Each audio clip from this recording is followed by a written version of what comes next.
আপনারা নেটে দেখেছেন একজন আল্লাহর বান্দা হজ করার জন্য বাড়ি থেকে বের হয়েছে। বের হয়ে বিমানবন্দরে যখন চেক করতেছেন, পাসপোর্ট চেক করতেছে, কাগজপত্রে কি যেন সমস্যা, তাকে ওয়েটিংয়ে রেখে দিল। সর্বশেষ তাদের দলের যে হজযাত্রীরা যারা ছিল, তিনি সর্বশেষ পড়ে গেলেন। তিনাকে রেখে এক পর্যায়ে বিমান আকাশে উড়াল দিয়ে দিল।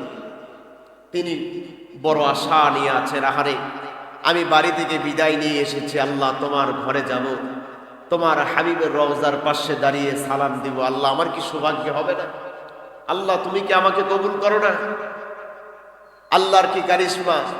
বিমান কিছু দূর যাওয়ার পরে, কিছুক্ষণ পরে সেই বিমান আবার ফেরত চলে আসলো। বলেন না সুবহানাল্লাহ। এরপরে লক্ষ্য করেন, ওই বান্দা বড় আশা নিয়ে আছে, এবার মনে হয় আমাকে ছাড়বে। দ্বিতীয়বারের মতো আবারও ওই বান্দাকে রেখে বিমান আবারও আকাশে উড়াল দিয়ে দিল। কিছুক্ষণ পরে খবর আসলো বিমানের কি সমস্যা, বিমান আর আকাশে উঠতেছে না, বিমান আবার ফেরত চলে আসছে। ওই বান্দা আবারও হৃদয়ের মধ্যে বড় আশা, এবার আমাকে নিয়ে যাবে। দ্বিতীয়বারের মতো ওই বান্দাকে রেখে আবার বিমান আকাশে উড়াল দিয়ে দিল।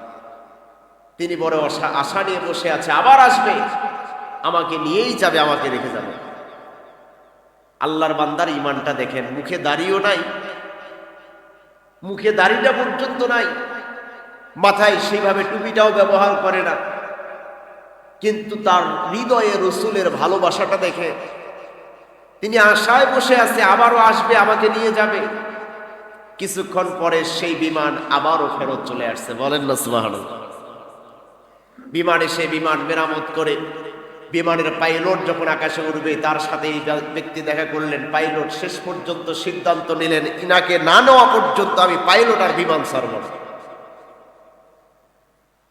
আল্লাহর বান্দাকে নিয়ে যখন বিমানে নিয়ে উড়াল দিয়ে দিল, এই বিমানের আর কোনো সমস্যা হলো না, মক্কাতুল মদিনায় পৌঁছায় গেছে। বলেন না সুবহানাল্লাহ।